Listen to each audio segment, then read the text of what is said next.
Assalamu alaikum dear students. Hope you are fine. In this video, we'll solve the questions MCQs for the topic of practical electricity. ठीक है ना? अब इससे पहले हमने electricity के टू टॉपिक्स को कवर किया है. फर्स्ट ऑफ ऑल बल्कि तीन टॉपिक्स, ठीक है ना. हमने स्टैटिक इलेक्ट्रिसिटी डिस्कस किया. Then we came to the current electricity. उसमें हमने करंट इलेक्ट्रिसिटी के जो बेसिक कॉन्सेप्ट्स हैं उससे रिलेटेड जो क्वेश्चंस हैं वो हमने डिस्कस किया. देन नेक्स्ट जो हमारी वीडियो थी that was the DC circuits. ठीक है ना. इससे पहले जो हमारा लेक्चर था उसमें हमने डीसी सर्किट्स के क्वेश्चन सॉल्व किए थे. Now this is the last part for the electricity. इसमें हम सॉल्व करेंगे जो questions which are related to the practical electricity. ठीक है ना. अब एज यूजुअल क्वेश्चंस को सॉल्व करने से पहले थोड़ा सा जो इंपॉर्टेंट कॉन्सेप्ट्स हैं उनको समझ लेते हैं.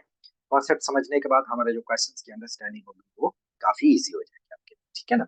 सो अगर हम प्रैक्टिकल इलेक्ट्रिसिटी की बात करें तो इलेक्ट्रिसिटी के अगर हम यूजेस की बात करें, इसके हमारे डेली लाइफ में अगर हम यूजेस की बात करें तो यूजेस में जो हमारे पास सबसे कॉमन हमारे पास इलेक्ट्रिसिटी का यूज है दैट इज द लाइटिंग. ठीक है ना. लाइटिंग हम डिफरेंट पर्पस के लिए, मतलब ये कि जहां पर भी हमें रोशनी की जरूरत होती है वहां पे हम जो सोर्स यूज करते हैं, जो डिवाइसेस यूज करते हैं, lighting devices, they are also using the electricity. ठीक है ना. इसके अलावा अगर हम डेली लाइफ में इलेक्ट्रिसिटी की बात करें तो हमारे जो होम अप्लायंसेज है, जस्ट लाइक हमारी टेलीविजन हो गई, हमारी टोस्टिंग पर्पस के लिए हम यूज कर सकते हैं. ठीक है ना. हम कुकिंग पर्पस के लिए यूज कर सकते हैं, या और बहुत सारे हमारे जो स्मार्ट गैजेट्स होते हैं, होम अप्लायंसेस, उनको हम यूज कर सकते हैं. और ये सारे जो यूज करते हैं, मतलब ये इनका जो ऑपरेटिंग सिस्टम होता है, जो वर्किंग प्रिंसिपल होता है, वो बेस्ड ऑन इलेक्ट्रिसिटी. ठीक है ना. इसके अलावा अगर हम इलेक्ट्रिसिटी की बात करें हमारी डेली लाइफ में तो हमारे पास क्लाइमेट कंट्रोल है. क्लाइमेट कंट्रोल से मतलब ये है कि फॉर एग्जांपल अगर हमें टेम्परेचर को मेंटेन करना हो, फॉर एग्जांपल हमारे पास फैन आ जाता है, एयर कंडीशनर आ जाता है, ये जितनी भी डिवाइसेस हैं, हीटर आ जाता है, तो अगेन इनको यूज करने के लिए भी हमें इलेक्ट्रिसिटी रिक्वायर्ड होती है. इसी तरह हम इलेक्ट्रिसिटी को यूज कर सकते हैं कम्युनिकेशन पर्पस के लिए, जस्ट लाइक हमारा सेल फोन है, हमारी इंटरनेट है, हमारे मोबाइल है, जितने भी हम यूज करते हैं they are also using the electricity. ठीक है ना. नेक्स्ट हमारे पास आ जाती है एंटरटेनमेंट. अब एंटरटेनमेंट में भी हमारे पास मुख्तलिफ डिफरेंट हमारे पास गैजेट्स होते हैं. हमारे पास टेलीविजन आ जाता है, मोबाइल है, लैपटॉप है, टैबलेट है. ये सारी चीजें हम जो यूज करते हैं they are also consuming electricity. ठीक हो गया. चलें जी, अब हम बात करते हैं कि इलेक्ट्रिकल पावर जो होता है, मीन्स के जो भी हमारे डिवाइसेस हैं जो हमारी डेली में यूज कर रहे होते हैं, वो जो इलेक्ट्रिसिटी कंज्यूम करते हैं उस इलेक्ट्रिसिटी को मेजर करते हैं इन टर्म्स ऑफ पावर. ठीक है ना. तो ये पावर होता क्या है? Electrical power is the rate at which electrical energy is converted into one form into other forms of energy. मतलब जिस रेट के ऊपर कितना फास्ट कोई भी इलेक्ट्रिकल एनर्जी जो है वो किसी और फॉर्म, अब किसी और फॉर्म से मतलब है फॉर एग्जांपल हम लाइटिंग पर्पस के लिए अगर हम यूज करें इलेक्ट्रिसिटी को, दैट मींस कि electrical energy is being converted into light energy. ठीक है ना. इस तरह अगर हम हीटिंग पर्पस के लिए यूज करें तो हमारी जो इलेक्ट्रिकल एनर्जी वो कन्वर्ट हो जाती है हीट एनर्जी. तो कितना फास्ट, कितने रेट के ऊपर, कितने टाइम के में वो जो एनर्जी कन्वर्जन हो रही है that is called the electrical power. ये पावर हम पहले भी डिस्कस कर चुके हैं. ठीक है ना. अब अगर इस पावर को हमने कैलकुलेट करना हो तो इसके लिए हमारे पास जो यूनिट बनता है, जिस यूनिट में हम इसको मेजर करते हैं दैट इज वॉट. ठीक है ना. और इसको कैलकुलेट करने के लिए हमारे पास जो डिफरेंट फार्मूला है, डिफरेंट इक्वेशंस है, वो क्या है? अगर पावर हम फाइंड करें in terms of voltage and current तो ये पावर बन जाता है V मल्टीप्लाई बाय R. ठीक है ना. अगर इसी तरह पावर अगर हम फाइंड करें in terms of current and resistance तो ये पावर बन जाता है I स्क्वायर R. और इसी तरह अगर इन terms of voltage and resistance find करें तो ये पावर बन जाता है V स्क्वायर अपन. ठीक हो गया. ये तो था पावर. अब हम बात करते हैं इलेक्ट्रिकल एनर्जी की. अगर इसी पावर को यूज करते हुए हमने इलेक्ट्रिकल एनर्जी कैलकुलेट करनी है तो वो हम किस तरह से कैलकुलेट कर सकते हैं? तो इलेक्ट्रिकल एनर्जी कैलकुलेट करने के लिए देखें हमारे पास जो पावर का फॉर्मूला है that is rate of change of energy divided by time, means के एनर्जी डिवाइड बाय टाइम. तो इस तरह से अगर हमने एनर्जी फाइंड करना हो that will be power multiply by time. ठीक है ना. अब अभी अभी थोड़ी देर पहले हमने डिस्कस किया है कि जो पावर होता है that is equal to I multiply by V. तो ये एनर्जी किसके इक्वल हो सकती है? I V multiply by T. इसके ये डिफरेंट फॉर्म्स हैं, डिफरेंट फार्मूलाज हैं जिनसे हम एनर्जी कैलकुलेट कर सकते हैं, इलेक्ट्रिकल एनर्जी कैलकुलेट कर सकते हैं. ठीक है ना.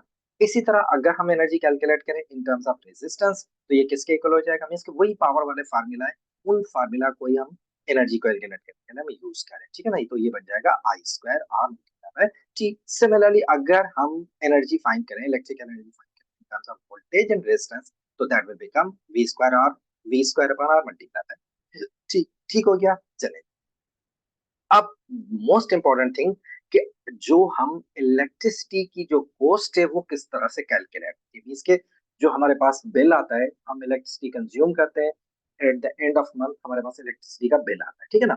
अब हम देखते हैं कि बिल कैलकुलेट मीन्स के ये कॉस्ट जो होती है इलेक्ट्रिसिटी की किस तरह से कैलकुलेट। तो इलेक्ट्रिसिटी जो भी कैलकुलेट होती है या जो मेजर्ड होती है कंज्यूम इलेक्ट्रिसिटी होती है, दैट इज मेजर्ड इन एक हम यूनिट यूज करते हैं जिसको हम कहते हैं किलो वॉट आवर्स, यानी एनर्जी का यूनिट है, इलेक्ट्रिकल एनर्जी का यूनिट है किलो वाट आवर। यानी जितनी भी हमारे पास इलेक्ट्रिसिटी हम कंज्यूम करते हैं, कॉस्ट ऑफ इलेक्ट्रिसिटी होता है, या आप ये कह लें कि जो वन यूनिट ऑफ इलेक्ट्रिसिटी जिसको हम कहते हैं, देखिए बिल आता है ना उसमें हम यूनिट्स कंज्यूम यूनिट्स मेंशन होते हैं, तो ये यूनिट जो होता है वन यूनिट, ये वो एनर्जी होती है, कितनी एनर्जी होती है किलो वाट आवर्स, ठीक है ना। मीन्स के हमारा जितना भी लोड है, अगर वो लोड 1 किलोवाट का हो और वो लोड 1 आवर के लिए कंटिन्यूअसली ऑन हो, मतलब एनर्जी कंज्यूम करे 1 आवर के लिए, तो उस ड्यूरेशन के अंदर जो हमारी इलेक्ट्रिसिटी की कॉस्ट बनेगी या इलेक्ट्रिसिटी का मेजरमेंट बनेगी वो बनेगी 1 यूनिट, ठीक है ना। अब 1 यूनिट की जो कॉस्ट है वो कंट्री टू कंट्री वेरी करती है, ठीक है ना, डिपेंडिंग ऑन कि हमारे कौन से हम सोर्सेस यूज कर रहे हैं, कौन से सोर्सेस से हम इलेक्ट्रिसिटी प्रोड्यूस कर रहे हैं, कंट्री टू कंट्री या रीजन टू रीजन की कॉस्ट जो होती है वेरी करती है, ठीक है ना। चलिए जी, अगर हम इसी किलोवाट आवर को हम जूल में मेजर करें, बिकॉज ये किलोवाट आवर भी एनर्जी का यूनिट है, जूल में कैलकुलेट करें तो ये 1 किलोवाट आवर होता है, that is equal to 3.6 to 10 power 6 joules, यानी that much amount of energy is consumed, और इसको हम कहते हैं 1 यूनिट ऑफ इलेक्ट्रिसिटी। ठीक हो गया। चलें जी, अब हम आते हैं, जब हम इलेक्ट्रिसिटी यूज कर रहे होते हैं, हम इलेक्ट्रिसिटी डील कर रहे होते हैं, मतलब हमारे घरों में हमारे अप्लायंसेस, बहुत सारे अप्लायंसेस होते हैं जो कि इलेक्ट्रिसिटी कंज्यूम करते हैं, तो व्हाइल यूजिंग दीज अप्लायंसेस हमें कुछ जो इलेक्ट्रिसिटी के डेंजर्स हैं उनका भी पता होना चाहिए, so that we can take the precautionary steps, ठीक है ना। अब डेंजर्स में सबसे पहले जो हमारे पास आ जाता है that is the damage insulation. Insulation का मतलब ये होता है कि देखें, इलेक्ट्रिसिटी जो ट्रैवल करती है, इलेक्ट्रॉन्स जो ट्रैवल करते हैं, they travel in the conductors, ठीक है ना। अब इन कंडक्टर्स को प्रोटेक्ट करने के लिए, बिकॉज हमारी बॉडी भी कंडक्टिंग होती है, तो अगर इन केस हमारी बॉडी टच कर जाए या कोई भी ऑब्जेक्ट टच कर जाए तो they can cause serious problem. तो उसको अवॉइड करने के लिए हम क्या करते हैं, इन केबल्स को, इन वायर्स को हम प्रोटेक्ट करते हैं किसी इंसुलेटिंग मटेरियल से, ठीक है ना, प्लास्टिक हो सकता है, पीवीसी हो सकता है, रबर हो सकता है, उससे प्रोटेक्ट करते हैं। तो इन केस अगर कहीं पर भी ये इंसुलेशन डैमेज्ड है, तो that damage insulation can cause serious problem, ठीक है ना। Shock produce, electric shock produce कर सकती है अगर कोई पर्सन इसको टच करता है, ठीक है ना। तो first thing we have to keep in mind कि this damage insulation can be a danger for us, ठीक है ना। सेकेंड, अगर हम डेंजर की बात करें तो that is the over heating of the cables. Over heating of the cables किस तरह से होती है, मीन्स के अगर हम इलेक्ट्रिसिटी जहां पर हम यूज कर रहे हैं, तो उस इलेक्ट्रिसिटी के रिक्वायरमेंट के हिसाब से हमने जो केबल यूज करें, ठीक है ना। अगर फॉर एग्जांपल हम थिन केबल यूज करें, वहां से large amount of current flow करेगा तो डेफिनेटली वो हीटअप हो जाएगी। या अगर फॉर एग्जांपल एक सिंगल सॉकेट में हम ज्यादा लोड अप्लाई कर रहे हैं, या ज्यादा स्विचेस हमने, ज्यादा लोड हमने एक सिंगल स्विच के अंदर, एक सॉकेट के अंदर हमने लगाए हुए हैं, तो definitely that can also cause the heating. तो ये ओवर हीटिंग जो होती है that can also be dangerous, ठीक है ना। इसके अलावा हमारे पास होती है डैम्प इन्वायरमेंट। डैम्प इन्वायरमेंट का मतलब है जहां पर हम इलेक्ट्रिकल डिवाइसेस को यूज करें वो एनवायरमेंट ड्राई होनी चाहिए। अगर वहां पे वाटर वेपर्स, वाटर की एग्जिस्टेंस होगी, प्रेजेंस होगी, तो water is a good conductor, तो उस गुड कंडक्टर की वजह से जो होता है again we can have the risk of the electrical shock, ठीक है ना। तो ये कुछ डेंजर्स हैं जिनको हमने जहन में रखना है while using the electronic device या इलेक्ट्रिकल डिवाइसेस, ठीक है ना। अब हम आते हैं इन डिवाइसेस को थोड़ा सा हम देख लेते हैं, जो हमारी सर्किटरी होती है, होम सर्किटरी बेसिक, उसके कितने कंपोनेंट्स होते हैं और वो किस तरह से फंक्शन करते हैं। अब ये देखें, बिल्कुल एक सिंपल सर्किट है हमारी होम, जो हमारी नॉर्मल, जो हमारे घरों में ऑफिस में यूज कर रहे होते हैं इलेक्ट्रिकल सर्किट, ठीक है ना। अब again this circuit can vary country to country. कुछ रीजन्स में, अगर हम पर्टिकुलरली अपने कंट्री की बात करें, तो कुछ चीजें होती हैं जो इससे थोड़ा सा चेंज होती है, but this is a generic circuit, ठीक है ना। अब देख लेते हैं इस सर्किट के अंदर है क्या क्या हमारे पास। अब सबसे पहले आप देखें, जो हमारे पास ये अंडरग्राउंड सप्लाई केबल है। अब हमारे पास तो अंडरग्राउंड नॉर्मली नहीं होती, हमारे पास तो आती है जो पोल से हमारे पास इलेक्ट्रिसिटी आ रही है, ठीक है ना। तो ये इसका मतलब है this is the starting point, ठीक है। अब यहाँ से जो इलेक्ट्रिसिटी हमारे पास आ रही होती है, it is in to wires, mean it consist of to wires, ठीक है ना। एक वायर जिसको हम कहते हैं लाइव वायर, दूसरी जो वायर होती है जिसको हम कहते हैं न्यूट्रल वायर। यानी जो भी इलेक्ट्रिकल सर्किट होगा it must contain at least to wires, ठीक है ना। अब एटलीस्ट टू में क्यों कह रहा हूँ, एक थर्ड वायर भी होती है, वो आगे चल के हम डिस्कस करते हैं, ठीक है ना। लेकिन एटलीस्ट टू वायर्स। अब इनमें से एक होती है लाइव वायर और दूसरी होती है न्यूट्रल वायर। अब लाइव वायर जो होती है दिस इज द वायर जिसके अंदर हमारा हाई वोल्टेज जो होता है, दैट मींस के नॉर्मली अगर हम वोल्टेज की बात करें जो हमारे घरों में आ रहा होता है दैट इज 220 वोल्ट, तो इसका मतलब है हमारी लाइव वायर के अंदर जो वोल्टेज होता है दैट इज 220। और जो न्यूट्रल वायर है this is at zero voltage. यानी ये न्यूट्रल वायर का पर्पस जस्ट ये होता है, ये सर्किट को लूप को कंप्लीट करने के लिए हम यूज करते हैं, तो इसके अंदर जो वोल्टेज होता है वो नॉर्मली जीरो वोल्ट, ठीक हो गया। अब यहाँ से मीन्स के हमारे जो अंडरग्राउंड केबल है या जो हमारी सप्लाई आ रही है, इसके बाद हमारा होता है मेन सर्किट ब्रेकर बॉक्स, ठीक है ना। अब ये भी नॉर्मली हमारे अगर हम टिपिकल अपनी कंट्री की बात करें तो नॉर्मली ये भी हमारे पास मिसिंग होता है, एक सेफ्टी फीचर है लेकिन अनफॉर्चुनेटली हमारे पास नहीं होता, ठीक है ना। अब ब्रेकर का फंक्शन क्या है ये आगे चल के हम देख लेंगे कि हमें पता चल जाएगा कि ये कितना इंपॉर्टेंट है ब्रेकर, ठीक है ना। ब्रेकर के बाद हमारे पास आ जाता है इलेक्ट्रिसिटी मीटर, ठीक है। ये नहीं जिससे हमारी इलेक्ट्रिसिटी की जो कंजप्शन है वो कैलकुलेट होती है, हम मंथली बेसिस पे कितनी इलेक्ट्रिसिटी कंज्यूम कर रहे हैं, ठीक है ना। ये मीटर आ गया। मीटर के बाद हमारा होता है मेन स्विच, यानी आप ये कह लें कि जो हमारे घरों में डिस्ट्रीब्यूशन बॉक्स होता है that is the main switch. अब आप मेन स्विच के अंदर आप देखें again you will find different connections, ठीक है ना। आप देखें यहाँ पर आपको डिफरेंट रेटिंग्स मिलेगी। ये रेटिंग किस चीज को रिप्रेजेंट कर रही है, ये हमारे जो ब्रेकर लगे हुए उनकी रेटिंग को रिप्रेजेंट। अब ये ब्रेकर का काम क्या होता है ये भी थोड़ा आगे चल के हम देख लेंगे, लेकिन एक चीज आप नोट करें यहाँ पर ब्रेकर आप देखें डिफरेंट रेटिंग्स के ब्रेकर आपको मिलेंगे। इसके एक 5 एम्पियर का है, 15 एम्पियर का है, 30 एम्पियर का है, अगेन जो है 30 एम्पियर का है। तो ये जो ब्रेकर की जो रेटिंग होती है, ब्रेकर की जो वैल्यू होती है, ये डिपेंड करती है कि हमने कितना लोड यूज करना है, ठीक है ना। फॉर एग्जाम्पल अगर आप यहाँ पे देखें जो 5 एम्पियर वाला ब्रेकर है इसके साथ पैरेलली 3 लैंप्स कनेक्टेड। अब डेफिनेटली लैंप्स जो होते हैं कम एनर्जी कंज्यूम करते हैं, कम इलेक्ट्रिसिटी कंज्यूम करते हैं, तो इसकी वजह से जो हम ब्रेकर यूज करते हैं उसकी जो रेटिंग होती है वो कम होती है, ठीक है ना। इसी तरह अगर हम जो नेक्स्ट ब्रेकर आप देखें 15 एम्पियर, 30 एम्पियर या जो नेक्स्ट भी हमारे पास 30 एम्पियर, या ये जो ज्यादा एम्पियर वाले हैं, या ये हम कहाँ यूज कर सकते हैं to the heater heater circuit, या फिर हमने एयर कंडीशनर सर्किट। अब देखें एयर कंडीशनर या हीटर सर्किट होता है they consume more energy as compare to the lamps, तो इसकी वजह से जो ब्रेकर की हम रेटिंग यूज करते हैं वो भी ज्यादा रेटिंग वाला ब्रेकर यूज करते हैं। Again continuously I am telling you कि ये ब्रेकर होता क्या है ये थोड़ा आगे चल के हम देख लेंगे। तब तक के लिए जस्ट आप ये समझ लें कि यहाँ पर हमारे जो सर्किटरी जो हमारा मेन बोर्ड होता है, सर्किट बोर्ड होता है, इसके अंदर डिफरेंट ब्रेकर्स यूज कर रहे होते हैं, ठीक है ना, डिफरेंट रेटिंग्स के ब्रेकर यूज कर, ठीक है ना। अब इसके बाद अगर आप देखें नेक्स्ट हमारे पास आ जाती है जो भी हमारे डिवाइसेज हैं, जो हमारे लोड्स हैं जो इलेक्ट्रिसिटी को कंज्यूम कर रहे हैं, ये वहां पर जाते हैं, ठीक है ना। अब लोड्स को अगर हम होम सर्किट की बात करें तो नॉर्मली जितने भी लोड्स हमारे पास होते हैं उनको हम पैरेलल सर्किट में कनेक्ट करते हैं। अब पैरेलल में क्यों कनेक्ट करते हैं ये देखिए हमने प्रीवियस वीडियो के अंदर भी डिस्कस किया था कि पैरेलल और सीरीज सर्किट के कुछ अपने डिसएडवांटेज होते हैं, डिसएडवांटेज, ठीक है ना। तो डिपेंडिंग ऑन एप्लीकेशन जो हमारे घरों में हमारी जो एप्लीकेशन बनती है, बिकॉज हमने क्या करना होता है, हमने एक स्विच अलग डिफरेंट स्विच यूज करने होता है फॉर एवरी लोड, तो उसके लिए जो हमारे पास जो बेस्ट सर्किट बनता है वो पैरेलल सर्किट। इसके अलावा भी इसके एडवांटेज है लेकिन नॉर्मली हम इसी वजह से यूज करते हैं कि हम किसी भी सिंगल लोड को ऑन या ऑफ कर सके, ठीक है, इंडिपेंडेंटली ऑन कर सके। तो इस वजह से जितने भी हमारे लोड होते हैं वो पैरेलली कनेक्टेड, ठीक है ना। इसके अलावा हमारे पास हमारे क्या हो सकता है, पावर सॉकेट्स हो सकते हैं। पावर सॉकेट्स में हम डिफरेंट जो हमारे अप्लायंसेज है जस्ट लाइक हमारे हीटर हो गया, एयर कंडीशनर हो गया, ये यूज करते हैं। अब पावर सॉकेट्स को हम यूज करते हैं as a star circuit. Star circuit का मतलब होता है ये कंप्लीट एक लूप बना रहा होता है जिससे हमारे जो सर्किटरी है उसमें आप ये कह लें कि एक कॉमन हमारे पास एक लाइव वायर या न्यूट्रल वायर होती है जिससे हम पावर सॉकेट्स को कनेक्ट करते हैं, ठीक है ना। इसके अलावा अगर हम अपने होम सर्किट की बात करें तो ये जो लास्ट पार्ट है अर्थिंग, ठीक है ना, एक ये एडिशनल कनेक्शन होता है। Again this additional connection is normally missing in our homes, ठीक है ना। अब ये अर्थ वायर, अब इस earth wire again has very important function, लेकिन ये भी थोड़ा सा आगे चल के हम देख लेंगे कि ये अर्थ वायर का काम क्या होता है, ठीक हो गया। तो ये एक बेसिक होम सर्किट। थोड़ा सा मैं क्विकली मूव कर रहा हूँ बिकॉज क्वेश्चन की तरफ आने, तो अगर आपको कोई भी कंफ्यूजन है तो यू कैन आस्क सेपरेट, ठीक हो गया।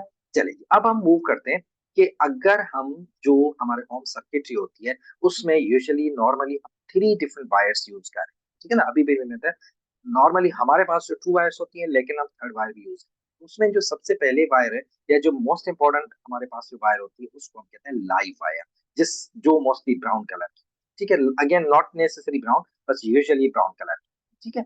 अब ये जो होती है ये वायर हाई वोल्टेज को कैरी करती है, मींस कि हमारे अगर हम 220 वोल्ट यूज करें तो इस वायर के अंदर जो वोल्टेज होगा वो 220 होगा, ठीक है ना। और दूसरी इंपॉर्टेंट बात है कि जितने भी हमारे सर्किट ब्रेकर्स हैं, स्विचेस हैं, फ्यूजेस हैं, वो सारे जो हम कनेक्ट करते हैं वो कौन सी वायर के अंदर कनेक्ट करते हैं? लाइव वायर के अंदर, ठीक है ना। लाइव वायर कनेक्ट करने का जो रीजन है वो भी आगे चल के हम देख लेते हैं कि क्यों इनको हम लाइव वायर्स में कनेक्ट कर रहे हो, ठीक है।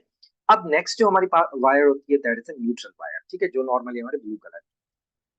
अब न्यूट्रल वायर का सिंपल काम ये होता है, it completes the circuit by providing a return path to the safety for the current, यानी आप ये कह लें कि लूप को कंप्लीट करने के लिए हम, क्योंकि हमारा हमें पता है इलेक्ट्रिसिटी तब फ्लो करती है जब हमारा सर्किट कंप्लीट होता है, तो उस सर्किट को कंप्लीट करने के लिए हम वायर यूज करते हैं जिसको हम कहते हैं न्यूट्रल वायर। और नॉर्मली इसके अंदर जो करंट, सॉरी वोल्टेज होता है वो 0 वोल्ट, ठीक हो गया। थर्ड जो वायर होती है जिस जो नॉर्मली येलो या ग्रीन कलर की होती है, this is a low resistance wire जिसको हम कहते हैं अर्थ वायर, ठीक है ना।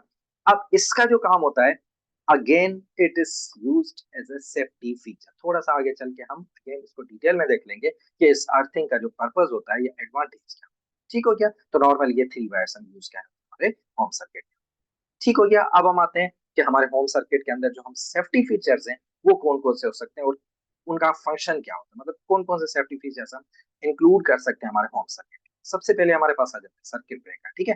Then we have fuses, then switches, earthing, और हमारे पास 3 प्लग्स, या और लास्ट में हमारे पास आ जाता है डबल स्विच, ठीक है। अब वन बाय वन थोड़ा सा इनको डिटेल में देख लेते हैं कि इनका काम क्या होता है, किस तरह से ये हमारे सर्किट को प्रोटेक्ट करते हैं। सबसे पहले हम बात करते हैं सर्किट ब्रेकर। सर्किट ब्रेकर्स क्या होते हैं?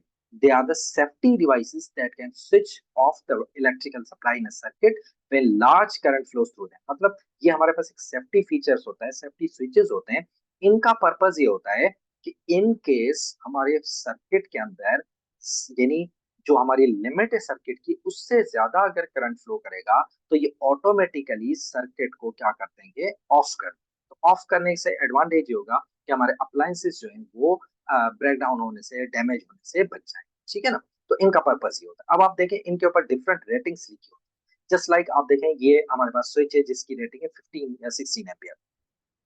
अब 15 एम्पियर का मतलब ये होता है, या 16 एम्पियर जितनी भी रेटिंग है, इसका मतलब ये होता है कि जब इस ब्रेकर से 16 एम्पियर से ज्यादा करंट फ्लो करेगा तो ये ब्रेकर ऑटोमेटिकली उस सर्किट को ऑफ कर देगा। यानी इस करंट की, सर्किट की जो मैक्सिमम कैपेसिटी है वो 16 एम्पियर है या इससे कम होगी, तो डेफिनेटली जब उससे ज्यादा करंट फ्लो करेगा तो वो करंट उस सर्किट को डैमेज कर सकता है। तो ये प्रोटेक्टिव डिवाइस होता है, प्रोटेक्टिव मेजर के इसके सेफ्टी मेजर के तौर पे हम इसको यूज करते हैं। तो सिंपली ये क्या करता है, अगर करंट उस रेटिंग से ज्यादा फ्लो करेगा तो इस सर्किट को ऑटोमेटिकली ऑफ कर देगा। तो ऑफ कर देगा तो फर्दर करंट जो है वो कंपोनेंट्स तक या हमारे डिवाइसेस तक पहुंचने से वो स्टॉप हो जाएगा और इस तरह से हमारे डिवाइसेज जो है वो डैमेज, ठीक है ना। इस तरह से डिपेंडिंग ऑन डिफरेंट रेटिंग्स के हमारे पास सर्किट ब्रेकर्स होते हैं, डिपेंडिंग ऑन एप्लीकेशन, ठीक है ना। चलिए जी, नेक्स्ट हमारे पास डिवाइस है ये फ्यूजेस। अब फ्यूज का और सर्किट ब्रेकर का जो फंक्शन है ये ऑलमोस्ट सेम होता है। अगर हम पहले जमाने की बात करें तो हम फ्यूजेस नॉर्मली यूज होते थे, अभी उन फ्यूजेस ने रिप्लेस कर दिया है सर्किट ब्रेकर को मोस्टली, लेकिन स्टिल हमारे पास काफी सारे कंपोनेंट्स में फ्यूजेस यूज होते हैं, ठीक है ना। ये भी इसका फंक्शन बिल्कुल वही, यानी इसका भी काम क्या है, इट्स अ सेफ्टी डिवाइस। अब इसका भी बिल्कुल वही फंक्शन है, लेकिन इसमें यानी फ्यूज में और ब्रेकर में फर्क ये होता है, फ्यूज के अंदर एक थिन वायर होती है, just like you can see, एक थिन वायर होती है।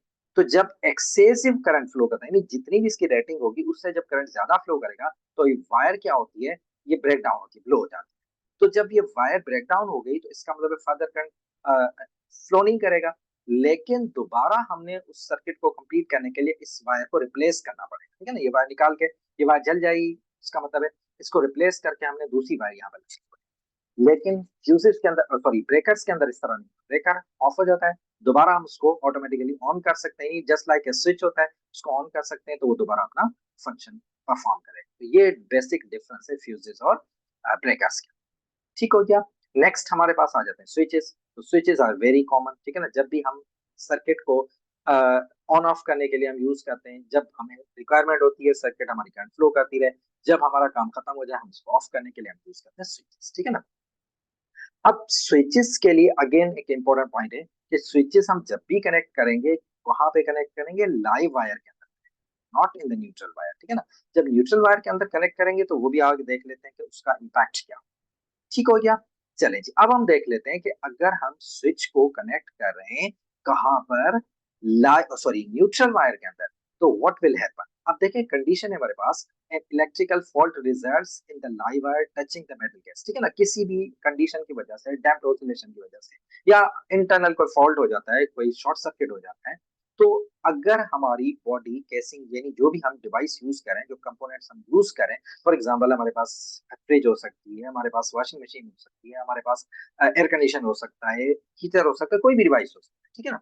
अगर हमारा स्विच जो है वो लाइव वायर के साथ कनेक्ट सॉरी न्यूट्रल में कनेक्ट है, तो व्हाट विल हैपन। अब देखिए फ्यूज तो यहाँ कनेक्ट है, अब ये वायर करंट को फ्लो करवाएगी, अब यहाँ से करंट फ्लो कर रहा है, लेकिन स्विच न्यूट्रल वायर के होने की वजह से ये लूप तो कंप्लीट नहीं हो रहा। इसका मतलब नॉर्मल कंडीशन में तो करंट नहीं फ्लो करेगा, लेकिन इन केस अगर कोई फॉल्ट आ जाता है, कोई शॉर्ट सर्किट हो जाता है, तो आप देखें ये जो करंट है यूजिंग लाइव वायर ये बॉडी तक पहुंच रहा है। इसका मतलब है बॉडी में वो करंट मौजूद होगा। तो बॉडी में करंट की एग्जिस्टेंस की वजह से क्या होगा, अगर इन केस हम हमारी बॉडी का कोई पार्ट टच कर लेते हैं उस डिवाइस से, तो डेफिनेटली हमारी बॉडी जो कंडक्टिंग बॉडी है, तो कंडक्टिंग बॉडी होने की वजह से क्या करेगा, करंट जो है हमारी बॉडी को यूज करके कहाँ जाएगा, अर्थ की तरफ जाएगा। करंट की प्रॉपर्टी होती है कि जब भी हम अर्थ के साथ कनेक्शन बनाते हैं तो करंट कैन फ्लो टूवर्ड्स या फ्रॉम द अर्थ, ठीक है ना। तो करंट फ्लो करेगा अर्थ की तरफ, लेकिन वो पाथ कौन सा यूज करेगा, हमारी बॉडी को यूज करेगा। जब हमारी बॉडी को यूज करेगा तो it can have the electric shock, ठीक है ना, हमें इलेक्ट्रिक शॉक मिल सकता है, वो डेंजरस हो सकता है, ठीक है ना। तो इसलिए बेस्ट पोजीशन हमारी कौन सी होती है स्विच की, कि it must be in the live wire. अब इससे क्या होगा कि इन केस अगर फॉल्ट आ भी जाता है, तो ये फॉल्ट जो होगा, ये इस फॉल्ट की वजह से करंट जो होगा वो हमारी जो है केसिंग तक नहीं पहुंच पाएगा। जब केसिंग में नहीं पहुंच पाएगा तो केसिंग हमारी सेफ होगी, हम उसको टच करने से हमें कोई भी अ, जो है मतलब ये कि डेंजर नहीं होगा, कोई नुकसान नहीं होगा इसका, ठीक है ना। तो दैट इज इम्पोर्टेंट पॉइंट के स्विचेस हो चाहे फ्यूजेस हो चाहे ब्रेकर हो, they all are connected in the life, ठीक हो गया। चलें जी, नेक्स्ट हमारा जो इम्पोर्टेंट सेफ्टी फीचर है जिसको हम अर्थिंग या फिर ग्राउंडिंग कहते हैं। अब ये अर्थिंग या ग्राउंडिंग क्या है, the process of creating a low resistance path for electrical current to flow directly into the earth, ठीक है ना। मतलब ये एक हमारा एक पाथ बनाते हैं, लो रेजिस्टेंस पाथ होता है। अब ये पाथ कहाँ, इसका पर्पस ये होता है कि करंट को कहाँ पर फ्लो कराता है, टुवर्ड्स द अर्थ, ठीक है ना। अब ये किस तरह से हम इसका एडवांटेज हो सकता है, अब एक हम सिनेरियो कंसीडर करते हैं कि जहां पर हमने अर्थ वायर यानी अर्थिंग हमने नहीं की हुई, तो अब देखते हैं होता क्या है। फॉर एग्जांपल यहाँ से हमारा स्विच क्लोज्ड है, करंट हमारा फ्लो कर रहा है, ठीक है। अब यहाँ से किसी भी कंडीशन की वजह से कोई फॉल्ट डिटेक्ट होता है, तो फॉल्ट डिटेक्ट होने का मतलब ये कुछ शॉर्ट सर्किट हो गया या करंट, कोई भी फॉल्ट आ जाता है, तो उससे क्या होगा, हमारी जो केसिंग है, हमारी जो बॉडी है, उसके अंदर करंट मीन्स के प्रोड्यूस हो जाएगा, बिकॉज वो भी मेटल की हो सकती है, उसके अंदर करंट प्रोड्यूस, जब करंट प्रोड्यूस होगा तो अगर हम उस ऑब्जेक्ट को, उस बॉडी को, केसिंग को जब टच करेंगे, तो जिस तरह से प्रीवियस केस के अंदर हमने देखा था कि अगर हमारा जो है मीन्स के अगर अर्थ अर्थ मीन्स के ये करंट क्या करेगा, it will flow towards the earth, ठीक है ना। लेकिन कहाँ से फ्लो करेगा, हमारी बॉडी को यूज करते हुए। जब हमारी बॉडी को यूज करते हुए करंट फ्लो करेगा तो it can have the we can have the electric shock, ठीक है ना। तो इससे अवॉइड करने के लिए हम क्या करते हैं, हम एक फर्दर कनेक्शन कर देते हैं अर्थिंग, ठीक है ना। अब जब हमने अर्थिंग कर दी, अब हमारा स्विच स्टिल लाइव वायर है, ठीक है ना। अब जब हमने स्विच को क्लोज कर दिया तो करंट फ्लो कर रहा है। अब इन केस अगर कोई भी फॉल्ट हो जाता है बॉडी के अंदर, जब मींस के केसिंग के अंदर करंट फ्लो करेगा, तो वो करंट कहाँ जाएगा, इस लो रेजिस्टेंस वायर, बिकॉज हमारी बॉडी के कंपैरेटिवली ये जो अर्थ वायर होती है इसकी रेजिस्टेंस लो होती है, और करंट की प्रॉपर्टी है उसको जहां से लो रेजिस्टेंस मिलेगी करंट उस डायरेक्शन में फ्लो करेगा। तो अगर इसको अर्थ कनेक्शन यहाँ पर प्रोवाइडेड है, तो व्हाट विल हैपन, जो केसिंग के अंदर अगर कोई फॉल्ट की वजह से करंट जनरेट हो भी जाता है, तो वो करंट बजाय हमारी बॉडी से पास होने के, वो कहाँ से पास करेगा, यानी हमारी बॉडी को भी यूज कर रहा है अर्थ की तरफ जाने के लिए, लेकिन अगर हमें एडिशनल अर्थ कनेक्शन प्रोवाइड कर दें तो वो बजाय हमारी बॉडी को यूज के, बिकॉज हमारी बॉडी की रेजिस्टेंस ज्यादा होती है, तो हमारी बॉडी को यूज करने के बजाय वो करंट कहाँ से फ्लो करेगा, अर्थ कनेक्शन से, अर्थ वायर से फ्लो करेगा अर्थ की तरफ, तो इस तरह से हमारी बॉडी जो होगी वो सेफ हो जाएगी। ठीक हो गया। चले जी, अब हम आते हैं नेक्स्ट, हमारा जो सेफ्टी फीचर है, 3 पिन प्लग है। अब 3 पिन प्लग अगेन, इसमें हमारे पास एक लाइव वायर होती है, एक न्यूट्रल वायर होती है। इसके अलावा इसके अंदर एक फ्यूज लगा होता है जिसको हम कार्ट्रिज फ्यूज। अब इस कार्ट्रिज फ्यूज का अगेन पर्पस वही होता है कि इन केस अगर एक्सेसिव इलेक्ट्रिसिटी प्रोड्यूस हो जाती है, कोई भी फॉल्ट हो जाता है, तो ये कार्ट्रिज क्या करेगी, या ये जो फ्यूज है ये क्या करेगा, ब्लो अप हो जाएगा। जब ब्लो अप हो जाएगा तो हमारा सर्किट क्या हो जाएगा, ऑटोमेटिकली ऑफ हो जाएगा, जिससे हमारा जो इक्विपमेंट है या जो हमारा डिवाइस है वो उससे डैमेज होने से वो बच जाएगा। ठीक है ना। इसी तरह लास्ट हमारे पास जो सेफ्टी फीचर है that is the double insulation. अब डबल इंसुलेशन का मतलब ये होता है कि देखें, एक तो हमारी जो मेटल केबल्स होती हैं उनको हम इंसुलेट करते हैं प्रॉपरली, ठीक है ना। इसके अलावा जो हमारे डिवाइसेस की केसिंग होती है, बॉडी होती है, समटाइम्स जिस तरह से अभी हमने कुछ केसेस देखे थे कि फॉल्ट की वजह से बॉडी के अंदर करंट आ जाता है, ठीक है ना। तो डबल इंसुलेशन हम इसलिए यूज करते हैं कि हमारी एक तो हमारी जो वायर्स हैं वो प्रॉपरली प्रोटेक्टेड होनी चाहिए, इंसुलेटेड होनी चाहिए, प्लस जो सेकेंड इंसुलेशन हम यूज करते हैं, हमारी जो केसिंग है, हमारी जो बॉडी है, उसको भी हम इंसुलेटर से कवर कर देते हैं, ठीक है ना। कोई भी insulator non metallic casing use करते हैं या किसी भी नॉन मेटेलिक इंसुलेटर से हम उसको कवर कर देते हैं। उससे ये होता है कि हमारी इन केस अगर कोई फॉल्ट की वजह से करंट हमारी उस केसिंग के अंदर आ भी जाता है, तो वो जो डबल इंसुलेशन है, केसिंग की जो इंसुलेशन है, उस करंट को हमारी बॉडी तक पहुंचने से प्रोटेक्ट करती है, ठीक है ना, उसको प्रिवेंट करती है। इससे हमारी सेफ्टी में यानी सेफ्टी हमारी इंक्रीज हो जाती है। ठीक हो गया। तो just like this one, this is an equipment, ये जो सिंबल है ये होता है डबल इंसुलेशन। ये अगर किसी भी इक्विपमेंट के अंदर, किसी भी डिवाइस के अंदर आपको ये सिंबल लिखा हुआ या आपको प्रिंटेड मिले, तो दैट मींस के this device is having the double insulation. ठीक हो गया। चलें जी, अब हम मूव करते हैं क्वेश्चंस की तरफ। अब देखिए क्वेश्चन नंबर 1 हमारा है। अब अगर कॉन्सेप्ट आपको अच्छी तरह समझ आ गया then it is very easy to understand the questions, ठीक है ना। अब देखिए क्वेश्चन नंबर 1 है, a lamp is connected to AC main supply in series with switch and fuse. ठीक है ना, लैंप है जो कि एसी सप्लाई के साथ फ्यूज और स्विच के साथ कनेक्टेड, ठीक है। विच circuit shows 3 components wired correctly. आपने बताना है इनमें से ये जो कंपोनेंट्स है, स्विच है, फ्यूज है और लोड जो है, प्रॉपरली कौन से कनेक्ट। अब आप ए को देखें, अगर आप देखें ये बैटरी है, ठीक है ना, लाइव वायर। अब इसमें जो हमारा ये जो है, this symbol is for the fuse, ठीक है ना। ये जो सिंबल होता है ये हमने प्रीवियस वीडियो के अंदर जब हमने कंपोनेंट्स डिस्कस किए थे, electrical components, that time I told you कि जब भी आप सर्किट डिजाइन करते हैं you have to use the proper symbols, ठीक है ना। इसकी वजह से ये दोबारा मैं यहाँ पर मेंशन नहीं किए। तो अगर आपको कोई भी कंफ्यूजन है इन सिंबल्स के अंदर तो यू कैन गो थ्रू, दो जगह पर, दो वीडियोस के अंदर ये मैंने कंपोनेंट्स के जो पर्टिकुलर सिंबल्स हैं ये मैंने डिस्कस किया कि जब भी आप सर्किट डिजाइन करते हैं तो समटाइम्स ये मेंशन होता है, समटाइम्स नहीं होता, तो आपको सिंबल से आइडेंटिफाई करना है कि विच डिवाइस इट इज, ठीक है ना। अब ये जो है ये लैंप को या लोड को रिप्रेजेंट कर रहा है, ये एसी सोर्स को रिप्रेजेंट कर रहा है, and this is showing the fuse. ठीक हो गया। चलें जी, अब देखें अगर हम ए की बात करें तो फ्यूज, अभी अभी हमने डिस्कस किया कि fuse and switch must be connected in the live wire. लेकिन यहाँ पर आप देखें फ्यूज तो लाइव वायर में कनेक्टेड है, लेकिन जो स्विच है वो आपका कहाँ है, न्यूट्रल वायर में कनेक्टेड है। तो again that is not the proper arrangement, ठीक है ना। इसी तरह अगर हम बी में देखें तो हमारा जो स्विच है वो तो लाइव वायर में, लेकिन फ्यूज जो हमारा कहाँ है वो न्यूट्रल वायर के अंदर, ठीक है ना। तो again that is not the correct sequence. इसी तरह अगर हम सी में देखें, सी में क्या मिल रहा है आपको, लाइव वायर के अंदर फ्यूज भी मिल रहा है, स्विच भी मिल रहा है, ठीक है ना।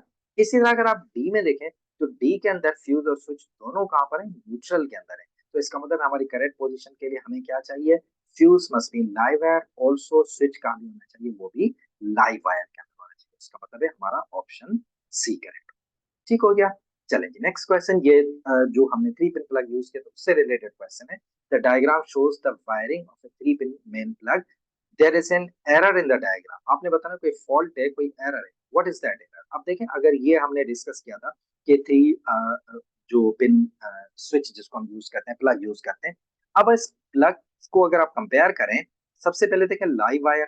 लाइव वायर कहाँ से कनेक्ट होती है, मीन्स के किस के साथ कनेक्ट होती है, ये जो हमारा कार्ट्रिज फ्यूज है, आप ये लाइव वायर आ रही है, ठीक है ना। ये है मीन्स के ये जो रिप्रेजेंट कर रहा है हमारी एल लाइव वायर को, ये इसकी भी पोजीशन बिल्कुल करेक्टली है। इसी तरह अगर हम अर्थ की कनेक्शन देखें तो ये देखें अर्थ भी प्रॉपरली कनेक्टेड है। इसी तरह हम लास्ट में हमारे पास न्यूट्रल है, न्यूट्रल भी आप देखें प्रॉपरली कनेक्टेड है। अब अगर एक चीज आप कंपेयर करें, ये जो कॉर्ड ग्रिप है या जिसको हम कहते हैं केबल कवर है।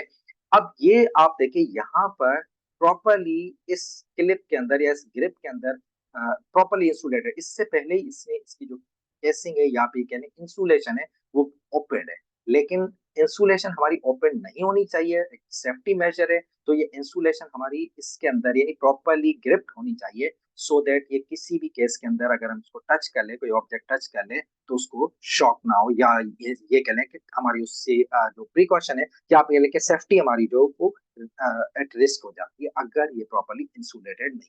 तो बाकी सारे कनेक्शन सही है, हमारा जो एरर आ रहा है कहाँ पर आ रहा है, फॉल्ट जो हमारा कहाँ आ रहा है कि हमारी ये जो कॉर्ड ग्रिप है ये प्रॉपरली इंसुलेटेड। तो इसका मतलब ऑप्शंस को कंपेयर करें तो we can see that cable cover C is not under the clips, ये प्रॉपरली अंडर क्लिप एस के अंदर होना चाहिए, ठीक है ना। चलें जी next question. 100 watt lamp is switched on for 5 hours each day for 3 days, ठीक है ना। 100 watt लैंप है जो कि स्विच ऑन रहता है कितनी देर के लिए, 5 hours के लिए, और मीन्स के एवरी डे वो 5 hours ऑन रहता है, कितने टाइम के लिए, कितनी ड्यूरेशन के लिए, 3 weeks। The cost of 1 unit of electricity is $0.24। How much how much does it cost to run the lamp for the time, आपने बताना है इतने टाइम के लिए अगर ये लैंप जो होगा वो कितनी कॉस्ट करेगा, यानी कितना उसका बिल होगा वो आपने बताना है, ठीक है ना। अब देखिए सबसे पहले अगर हम बात करें तो जो कॉस्ट ऑफ इलेक्ट्रिसिटी होती है वो हम कौन से यूनिट में मेजर करते हैं, that is in kilowatt hours. तो इसका मतलब है जो भी हमारी कंजप्शन है सबसे पहले हम इसको किलोवाट आवर्स में कन्वर्ट कर लेते हैं, उसके बाद जो उसकी कॉस्ट होगी पर यूनिट कॉस्ट उससे मल्टीप्लाई कर देंगे, मतलब जितने भी हमारे यूनिट आएंगे उसको पर यूनिट कॉस्ट से मल्टीप्लाई कर देंगे तो हमारी टोटल कॉस्ट, ठीक है ना। अब देखिए टोटल टाइम की अगर बात करें तो हमारा टाइम जो है लैंप कितनी देर के लिए ऑन रहता है, 5 hours पर डे, ठीक है ना।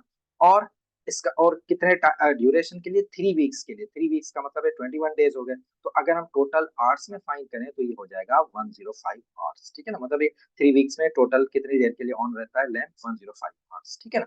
अब पावर का जो हमारा फार्मूला है, अगर ये पावर वॉट में गिवन है, हमें किस में चाहिए, किलोवाट में चाहिए, तो किलोवाट में फाइंड करने के लिए हम इसको डिवाइड कर देंगे 1000 से, तो पावर हमारा कितना हो जाएगा 0.1 किलोवाट, ठीक है, पावर आ गया। अब हमने एनर्जी फाइंड करनी है, बिकॉज जो कॉस्ट कैलकुलेट होती है वो एनर्जी की कैलकुलेट होती है। अब एनर्जी अभी थोड़ी देर पहले हमने डिस्कस किया था, energy equal to power multiply by time. तो एनर्जी हमारी हो गई 0.1 किलोवाट, और टाइम ड्यूरेशन हमारी कितनी है 105 आवर्स। तो हमारे पास टोटल जो यानी एनर्जी बन गई किलोवाट आवर्स में, वो बन गई हमारी 10.5 किलोवाट आवर्स, ठीक है ना। अब ये 10.5 किलोवाट आवर्स बन गई। अब हमारी पर यूनिट कॉस्ट जो है दैट इज जीरो, यानी हमारे टोटल जो यूनिट कंज्यूम हो रहे हैं, कितने यूनिट कंज्यूम हो रहे हैं, 10.5 यूनिट्स। अब पर यूनिट कॉस्ट है $0.25। तो टोटल कॉस्ट अगर हम फाइंड करें तो सिंपली हम मल्टीप्लाई कर देंगे इसको, तो हमारी वैल्यू आ जाएगी $2.52। तो इसका मतलब है ऑप्शन सी। चलें जी next question. An electrical appliance is plugged into a socket in a wall. The plug contains a fuse. Plug है जो कि फ्यूज, जिसके अंदर फ्यूज लगा हुआ है। What is the main purpose of the fuse? Fuse का क्या काम होता है? It is a protective device to protect the wiring from the overheating, ठीक है, ये फंक्शन फ्यूज का। चलिए next question. The cable to an electric cooker contains a live wire, a neutral wire and a earth wire. Cable electric cooker है जिसमें 3 wires connected है, live, neutral and earth, ठीक है ना।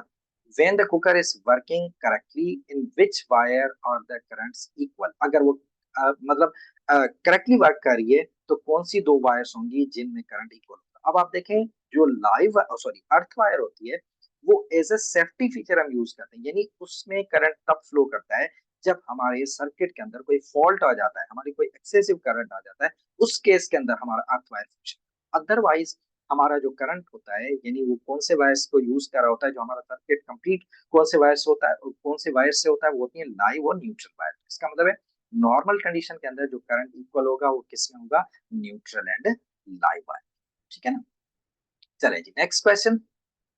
The manufacturer of an electrical heater states that only one heater must be connected to the mains wiring through any fuse। अब ये एक electrical manufacturer है, ये सर्किट डिजाइन किया हुआ है, लेकिन उसने ये मेंशन किया हुआ है कि एक टाइम पे आपने एक हीटर को ऑन करना है, दोनों को ऑन नहीं करना, ठीक है ना।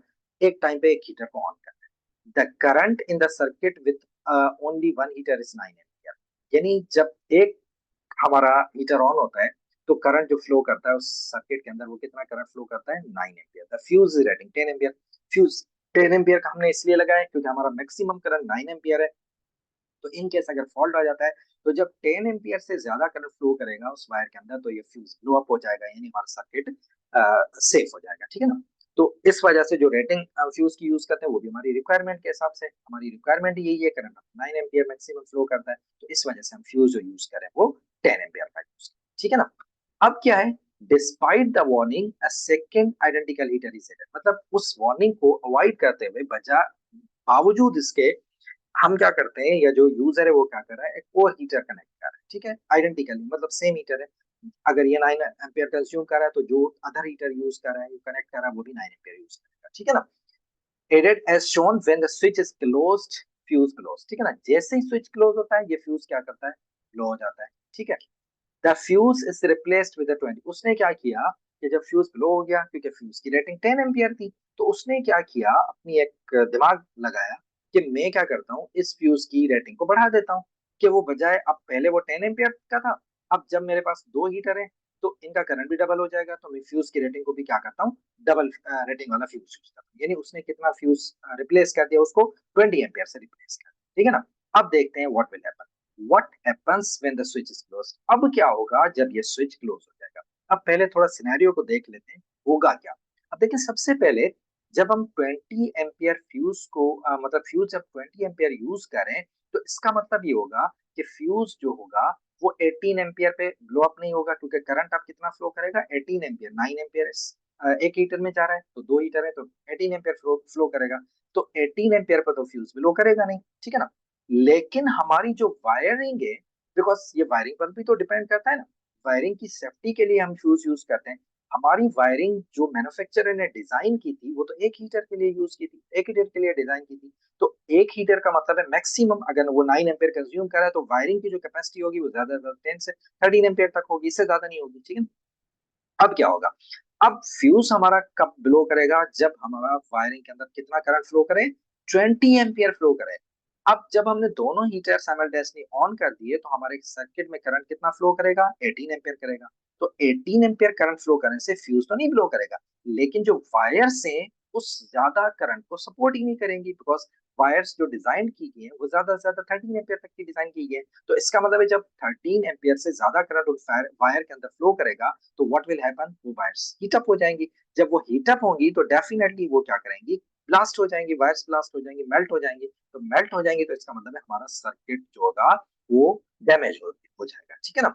जब डैमेज हो जाएगा then what will happen, the circuit wires connecting the heaters to the main में ओवरहीट होने में क्या आ जाएंगी, डैमेज, ठीक है ना। अब हम आते हैं हमारे ऑप्शंस की तरफ। अब देखें, अब हमारे ऑप्शंस को अगर हम कंपेयर करें तो वी कैन से दैट हमारा ऑप्शन सी करेक्ट होगा, कि इस कंडीशन के अंदर सर्किट वायरिंग जो है connecting the heaters to the main supply में ओवरहीट। बाकी जितने भी ऑप्शंस हैं, मींस कि अगर फॉर एग्जांपल आप ऑप्शन ए की बात करते हैं, each heater only receives half of the current, ये नहीं होगा क्योंकि हर करंट जो एम्पियर है वो 9 हीटर 9 एम्पियर करंट ही यूज करेगा, हाफ नहीं करेगा। Each heater receives twice the current, twice भी नहीं करेगा, जितना उनकी रिक्वायरमेंट है 9 एम्पियर वही यूज कर रहे होंगे। इस तरह डी में देखें ना, fuse melts when the heaters are switch on, fuel नहीं मेल्ट होगा क्योंकि आपने उसको 20 एम्पियर रेटिंग वाला फ्यूज यूज कर दिया है, अब वो मेल्ट होगा नहीं जब दोनों ऑन करेंगे, तो इसका मतलब है हमारा ऑप्शन सी करेक्ट होगा। चले जी, next question. A kettle is connected to the 2 volt 240-volt main supply using a plug containing 13 ampere fuse. The kettle contains water. When it is switched on, the fuse blows. This happens again after new fuse is fitted.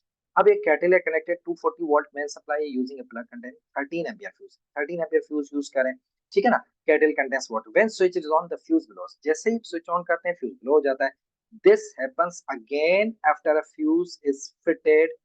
अब ये दोबारा हो जाता है जब हम fuse को दोबारा फिट कर देते हैं। Someone replaces the fuse with a nail and kettle works. अब एक अगेन एक हमारी तरह कोई साइंटिस्ट है, अपनी जुगाड़ कर रहा है। वो क्या कर रहा है कि फ्यूज बार बार लो हो रहा है, फ्यूज बार बार जल रहा है। अब ब्रेकर तो है नहीं कोई वो उसको दोबारा ऑन कर ले, फ्यूज एक बार वायर टूट गई दोबारा वायर लगानी पड़ेगी। तो उसने क्या दिमाग लगाया कि मैं बजाय उस फ्यूज की वायर के एक नेल यूज कर लेता हूँ। जब उसने नेल यूज किया तो उसने देखा कि सर्किट तो काम कर रहा है, ठीक है ना, बिकॉज नेल तो लो होगा नहीं क्योंकि वो थिक होता है, हैवी होता है। तो what else might happen as a result of replacing fuse with a nail. अब जब उसने फ्यूज की जगह नेल लगा दिया तो क्या होगा? अब होगा क्या सिंपली, अब जाहिर सी बात है वो उसकी जो सर्किट की वायरिंग है, क्योंकि फ्यूज तो एक हमारा सेफ्टी फीचर होता है, उसका काम ही ये होता है कि एक्सेसिव करंट की केस में वो सर्किट को ब्रेक डाउन कर दे, ताकि हमारी जो डिवाइस है वो सेफ रहे। लेकिन जब हमने नेल यूज किया, इसका मतलब हमने फ्यूज का तो काम ही खत्म कर दिया। जब काम खत्म कर दिया, then will what will happen, a large current overloads the wiring causing a fire, because fuse का काम खत्म हो गया। तो जैसे ही हम लार्ज करंट फ्लो करेगा, ओवर हीटिंग होगी, ओवर हीटिंग की वजह से वायर वो फायर कॉज करेगा। ठीक हो गया। चले next, the headlamp of the circuit in a car include 7 ampere fuse. एक हेडलैम्प है कार के अंदर, फ्यूज जो यूज कर रहा है वो उसकी रेटिंग कितनी है? 7 ampere. What is the purpose of the fuse? Fuse का पर्पस क्या होता है? फ्यूज के अगर हम पर्पस की बात करें, ओवर हीटिंग प्रोटेक्शन होती है, ब्रेकिंग द सर्किट होता है, प्रोटेक्टिंग द कंपोनेंट होता है। तो अगर ऑप्शंस में देखें, it protects the wiring from the overheating. ठीक है ना। चलें जी, next question. The diagram shows the circuit for the hair dryer. अब देखें हेयर ड्रायर के अंदर क्या है। The fan motor has a power rating 0.10 kilowatt. ठीक है ना, एक फैन मोटर है, इसके बाद दो हमारे पास हीटर लगे हैं। ठीक है ना। फैन मोटर की जो रेटिंग है वो कितनी है? 0.1 kilowatt. And the heaters each have a rating 0.40 kilowatt. The cost of electricity is 8 cents per kilowatt hour. आपने मींस के यहाँ पर भी हमने कॉस्ट कैलकुलेट करनी है। अगर पर यूनिट जो कॉस्ट है वो है हमारी 8 सेंट्स। ठीक है ना, किलोवाट आवर का मतलब एक यूनिट की जो कॉस्ट है वो 8 सेंट है। आपने बताना है what is the cost of running the hair dryer for 2 hours with switches P and Q closed and switch R open. आपने बताना है कि अगर पी और क्यू ये दोनों क्लोज होने चाहिए, आर ओपन है, तो आपने बताना है कि अगर 2 आवर्स तक ये हेयर ड्रायर ऑन रहता है तो इसकी कितनी कॉस्ट। ठीक है ना। अब पहले तो देख लेते हैं कि जब ये 3 आउट ऑफ 3 स्विचेस, अगर दो स्विच पी और क्यू ऑन होंगे या क्लोज होंगे, तो वो कितनी इलेक्ट्रिसिटी कंज्यूम करेंगे। ठीक है ना। सबसे पहले हम पी स्विच की बात करें, तो देखें पी का जो फैन मोटर है उसकी जो रेटिंग है, वो जो पावर यूज कर रहा है दैट इज 0.1 किलोवाट। ठीक है ना। इस तरह स्विच क्यू क्लोज है, वो भी 0.40 किलोवाट वो यूज कर रहा है। इस तरह आर ओपन है, इसका मतलब ओपन का मतलब है इसमें कोई भी इलेक्ट्रिसिटी फ्लो नहीं करी, तो ये कुछ भी इलेक्ट्रिसिटी कंज्यूम नहीं करेगा। तो टोटल अगर हम कंजप्शन की यूज करें तो हमारी कितनी हो रही है कंजप्शन? 0.10 किलोवाट और 0.40, इसका मतलब है 0.50 किलोवाट हमारी टोटल कंजप्शन हो रही है। ठीक है ना। अब ये टोटल कंजप्शन हो गई, कितनी ड्यूरेशन के लिए हो रही है? 2 आवर्स के लिए हो रही है। तो इसका मतलब हमारी टोटल जो एनर्जी कितनी हो गई? 1 किलोवाट आवर। अब 1 किलोवाट आवर हो रही है, तो 1 किलोवाट आवर की ऑलरेडी यानी हमारा एक यूनिट कंज्यूम हो रहा है, और एक यूनिट की प्राइस हमें ऑलरेडी गिवन है कितनी है? 8 सेंट्स। तो इसका मतलब है हमारी कॉस्ट भी जाएगी, वो भी आएगी 8 सेंट, बिकॉज इस ड्यूरेशन के अंदर हमारा एक ही यूनिट कंज्यूम हो रहा है। तो हमारी कॉस्ट भी जो होगी वो 8 यूनिट्स, एक यूनिट की ही होगी, दैट इज 8 सेंट्स। ठीक हो गया। चलें next question. Why are the metal casing of electrical appliances earthed? अर्थ क्यों करते हैं? अभी अभी हमने डिस्कस किया है, to ensure the casing is not a dangerous voltage, है ना। जब वो डेंजरस वोल्टेज हो जाता है तो हम अर्थ करने से एडवांटेज होता है कि हमारी बॉडी को टच करने से हमारी बॉडी सेफ रहती है, हमें इलेक्ट्रिक शॉक नहीं लगता, वो करंट जो वो अर्थ की तरफ फ्लो करता है। ठीक है ना। चलें जी, next question. The power of an electrical heater is 3 kilowatt. The heater is switched on for a time 2 hours and 30 minutes. The cost of using heater for this time is 120 cents. What is the cost of 1 kilowatt of electric? यानी total cost हमें given है, आपने बताना है per unit जो होगी cost वो कितना। ठीक है ना। अगेन सबसे पहले टाइम हमारा कितना है? 2 hours and 30 minutes, यानी 2.5 आवर्स। इसके बाद हमारी एनर्जी अगर हम फाइंड करें, तो एनर्जी हमारी 3 kilowatt hour multiply by time जो होगा 2.5 आवर्स, तो टोटल हमारे यूनिट कितने? 7.5 किलोवाट आवर्स। ठीक है ना। अब इस 7.5 किलोवाट आवर्स की जो कॉस्ट है दैट इज 120। तो इसका मतलब हमने 1 यूनिट की कॉस्ट फाइंड करनी है, तो सिंपली हम इसको डिवाइड कर देंगे, यानी 120 को हमारा जो टोटल कंज्यूम्ड यूनिट्स है या हमारी टोटल एनर्जी उसको डिवाइड कर देंगे, cost per unit that is 16 cents. तो इसका मतलब है ऑप्शन ए। चलें जी, next question. In a lighting circuit the switch is placed in the live wire, why is this? Again ये सिनेरियो हम पहले डिस्कस कर चुके हैं कि अगर हमने स्विच को लाइव वायर में प्लेस करना है तो क्यों वो लाइव वायर में प्लेस करना है। ठीक है ना। अब उसके देखें हमारे थोड़ा सा हम इसको रिकॉल कर लेते हैं। अभी अभी हमने डिस्कस किया है कि अगर आज हम स्विच को ऑन करते हैं, मींस के opening the switch physically breaks the connection high voltage source. This means the lamp and the rest of the circuits are isolated and at 0 volt. Isolated का मतलब उनमें कोई भी करंट नहीं फ्लो कर रहा होगा, वो 0 वोल्ट पे आ जाएंगे। Making it safe to change a bulb और टच द सॉकेट। मींस के जब हमने लाइव वायर्स के अंदर हमारा स्विच लगा हुआ है, जब हमने स्विच को ओपन कर दिया तो हमारे पूरे सर्किट के अंदर अब जो करंट फ्लो करेगा वो 0 एम्पियर और 0 वोल्ट होगा। तो हम इजीली उसको टच कर सकते हैं। अगर कोई भी हमने बल्ब चेंज करना है तो इजीली कर सकते हैं। लेकिन अगर फॉर एग्जाम्पल, अच्छा, लाइव वायर के अंदर हमारा जो होता है कैरीज हाई वोल्टेज, और न्यूट्रल वायर के हमारा 0 वोल्ट होता है। लेकिन अगर फॉर एग्जाम्पल हम स्विच को कनेक्ट करते न्यूट्रल वायर के अंदर, then what would happen? Neutral wire के मींस के ऑप्शन तो हमारा ये करेक्ट हो जाएगा, the lamp in the circuit can be isolated for the supply from the supply. लेकिन अगर हम इस स्विच को कनेक्ट कर देते हैं न्यूट्रल वायर में, तो इस केस के अंदर क्या होगा? हमारा turn off the light on and off because breaks the loop, loop तो ब्रेक हो जाएगा, करंट फ्लो नहीं करेगा। However, the lamp would remain connected to the high voltage line even when the light is off। यानी हमारा lamp जो है वो स्टिल हाई वोल्टेज के साथ कनेक्टेड, भले उसमें करंट नहीं फ्लो कर रहा, लेकिन हाई वोल्टेज के साथ connected. If someone touches the socket, the electricity would flow through them to the ground. अब जाहिर सी बात है, इलेक्ट्रिसिटी को तो पाथ चाहिए, उसको तो ये नहीं पता कि आप उसको न्यूट्रल वायर के साथ सर्किट को कंप्लीट करें या कोई और पाथ प्रोवाइड करें। उसको तो जस्ट पाथ चाहिए फ्लो करने के लिए। तो जैसे ही आप उसको टच करेंगे तो इलेक्ट्रिसिटी का पाथ कंप्लीट हो जाएगा, यानी वो करंट जो होगा हाई करंट अर्थ की तरफ फ्लो करना स्टार्ट करेगा। तो अर्थ की तरफ फ्लो करेगा तो कहाँ से यूज करेगा? आपकी बॉडी को एज अ पाथ यूज करेगा। तो आपकी बॉडी को यूज पाथ करेगा तो it can have severe shock. तो जिसकी वजह से हम हमेशा स्विचेस, ब्रेकर्स, फ्यूजेस, इन सब को हम कनेक्ट करते हैं लाइव वायर। ठीक है ना? चलें जी, next question. Which cable transmits electrical energy at the highest voltage? कौन सी है इनमें से जो हाईएस्ट वोल्टेज पे इलेक्ट्रिसिटी को मींस के ट्रांसमिट करती है? ए ऑप्शन है हमारे पास, cable from the bicycle dynamo to the lamp. Bicycle dynamo जो हम साइकिल के पेडलिंग करते हैं उससे जो लैंप ऑन होता है उसको हम कहते हैं डायनामो। ठीक है ना? दूसरा है हमारे पास हाउस होल्ड लाइटिंग केबल है। सी हमारे पास है power cable between the towns, और डी है हमारे पास electric cooker on the cable. अब आप देखें, अगर आप बी और डी को देखें, these are the applications which we use at our home. ठीक है ना? लेकिन हमारी होम में जो करंट आ रहा होता है वो कहाँ से आ रहा होता है? जो हमारी मेन सप्लाई है वहां से आ रहा होता है।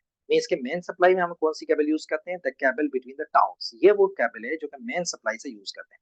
तो इस केबल को हम कहते हैं नेशनल ग्रिड। यानी जो केबल हमारी ग्रिड लाइन से, पावर हाउस से हमारे घरों तक आ रही होती है, उस केबल को हम कहते हैं नेशनल ग्रिड। ठीक है ना? ये लॉन्ग डिस्टेंस ट्रांसमिशन के लिए यूज होती है। तो इसमें जो करंट नॉर्मली जो करंट में इसके वेरी कर सकता है, लेकिन एक एवरेज जो करंट इसमें फ्लो करता है दैट इज 132,000 से 400,000 तक करंट इसमें वोल्टेज वोल्ट तक ये मींस के इसमें करंट फ्लो कर सकता है। ठीक है ना? तो इसका मतलब ऑप्शन हमारा सी करेक्ट। चलें जी, next question. A lamp is connected to the mains plug. Where are the switches and the fuse connected so that the lamp is safe? Again, switches और fuses को हमने कहाँ कनेक्ट करना है? दोनों को हमने लाइव वायर। ठीक है ना? Next question. A main electric circuit is fitted with an electric breaker rather than a fuse. एक सर्किट है जिसमें हम इलेक्ट्रिक ब्रेकर यूज करें rather than a fuse. Where is the circuit breaker connected and what happens when the current is too large? Means कि अगर हम fuse की जगह सर्किट ब्रेकर यूज करें तो सबसे पहले तो बताना ब्रेकर को कहाँ लगाना चाहिए और क्या होगा ब्रेकर मींस कि किस तरह से अगर करंट ज्यादा हो जाए तो ब्रेकर क्या करेगा। सबसे पहले आप देखें लाइव वायर के अंदर, ठीक है ना, ये अभी अभी डिस्कस कर चुके हैं कि चाहे वो फ्यूज हो, चाहे ब्रेकर हो, चाहे स्विच हो, उसको हम लाइव वायर के अंदर कनेक्ट करते हैं। अब लाइव वायर के अंदर इसका मतलब है यहाँ से तो हमें पता चल गया कि हमने लाइव वायर के अंदर करंट जब ज्यादा होगा तो क्या होगा? ब्रेकर का काम ये होता है, एक इसके अंदर एक इलेक्ट्रोमैग्नेट होता है, वो स्विच को क्या कर देगा? ओपन कर देगा। यानी फ्यूज जो होता है उसके अंदर जो वायर लगी होती है वो मेल्ट हो जाती है। लेकिन ब्रेकर क्या होता है? वो स्विच की तरह होता है, एक इलेक्ट्रोमैग्नेट होता है, जैसे ही करंट ज्यादा फ्लो करता है वो स्विच को क्या कर देता है? ऑफ कर देता है। इसका मतलब है ऑप्शन बी करेक्ट होगा। चलें जी, next question. A student calculates the amount of energy using an electric heater. What is the equation for calculating energy in kilowatt hour? इनमें से कौन सी इक्वेशन है जो हम किलोवाट आवर में यूज करते हैं? अब देखें, एनर्जी की अगर हम बात करें तो एनर्जी की इक्वेशन किसके इक्वल होती है? Power multiply by time.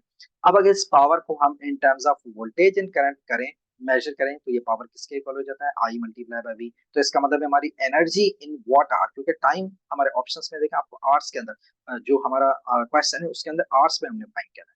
तो इसका मतलब अगर हम energy in what hours find करें तो क्या हो जाएगा, करंट हमारा किस में होना चाहिए, एम्पियर में, क्योंकि वॉट ऐसा यूनिट है तो करंट भी ऐसा यूनिट में होना चाहिए, एम्पियर में होना चाहिए। वोल्टेज हमारा वोल्ट में होना चाहिए और टाइम किस में होना चाहिए, आवर्स में होना चाहिए। अब हमें फाइंड करना है एनर्जी इन किलोवाट आवर, यानी इस एनर्जी को हमें किलोवाट में कन्वर्ट करना है। तो सिंपली वॉट की जो भी वैल्यू होती है वॉट आवर की, इसको अगर हम 1000 से डिवाइड कर दें तो that will be energy in kilowatt hour. तो इसका मतलब है हमारा ऑप्शन डी करेक्ट हो जाए। चलें जी, next question. A 24 volt main circuit contains 860 watt lamps in parallel। एक सर्किट है जिसकी मेन सप्लाई जो है दैट इज 240 वोल्ट, और उसमें 8 लैंप्स कनेक्ट हैं और हर लैंप की जो रेटिंग है वो कितनी है, 60 वॉट। ठीक है, हर लैंप जो पावर कंज्यूम करता है वो 60 वॉट कंज्यूम करता है।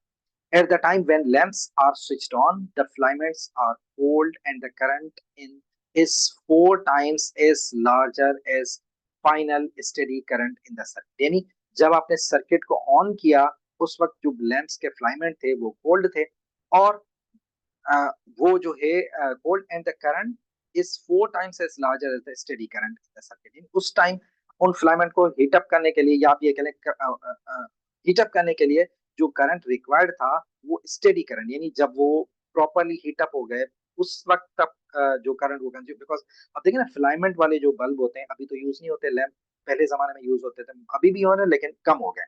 फिलामेंट में क्या होता है, जब आप स्विच ऑन करते हैं तो फिलामेंट हीट अप होने स्टार्ट होता है। तो उसको हीट अप होने में, बिकॉज प्रीवियसली जब स्विच ऑफ था तो वो कोल्ड था, तो हीट अप होने में इट टेक्स मोर पावर। अब जब वो प्रॉपरली हीट अप हो जाता है उसके बाद वो नॉर्मल करंट को यानी कंज्यूम कर रहा होता है। तो हीटअप होने तक जो वो कंज्यूम कर रहा है वो कितना कर रहा है, 4 टाइम्स स्टेडी करंट, यानी जब वो प्रॉपरली हीटअप हो गया उस वक्त जो करंट कंज्यूम कर रहा होगा उससे पहले वो 4 टाइम्स से ज्यादा करंट कंज्यूम कर रहे थे। तो आपने बताना है what is the initial current supplied by the mains, आपने बताना है इनिशियली कितना करंट आप प्रोवाइड कर रहे हैं। ठीक है ना, अब देखिए सबसे पहले अगर हम स्टेडी पावर की बात करें, यानी जब वो प्रॉपरली ऑन है तो वो पावर कितना यूज कर रहे हैं, 8 जो 8 लैंप्स हैं और each lamp is consuming 60 what. तो इसका मतलब टोटल पावर हमारे पास आ जाएगा 480 वॉट। ठीक है ना, अब इस पावर में से बिकॉज हमने करंट फाइंड करना है तो पावर से अगर हम करंट फाइंड करें तो current will become power divide by voltage, because power होता है आई मल्टीप्लाई बाय वी, तो I will become P divided by V. अब पावर हमारा हो गया 480 और वोल्टेज जो हमारा मेंस कितना सप्लाई प्रोवाइड कर रहा है 240 वॉट, तो हमारा करंट आ जाएगा 2 एम्पियर। ठीक है ना, अब ये करंट कौन सा है, स्टेडी करंट है। अब हमने इनिशियल करंट फाइंड करना है, तो इनिशियल करंट स्टेडी करंट से कितना ज्यादा था, 4 टाइम्स ज्यादा था। तो इसका मतलब है अगर ये स्टेडी करंट 2 एम्पियर है तो हमारा इनिशियल करंट कितना हो जाएगा, 8।